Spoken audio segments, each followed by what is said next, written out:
what's up guys? Also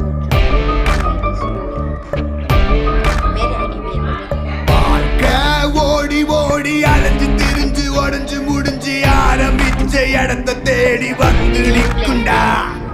எல்லாம் முடிஞ்ச பின்ன எரிய போறோம் புதைய போற சொர்க்க நரகம் போனதுக்கு சாட்சி இல்லடா.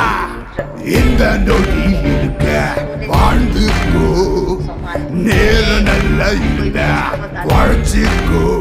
எதுவும் சரியும் இல்ல தவறும் இல்ல போடா.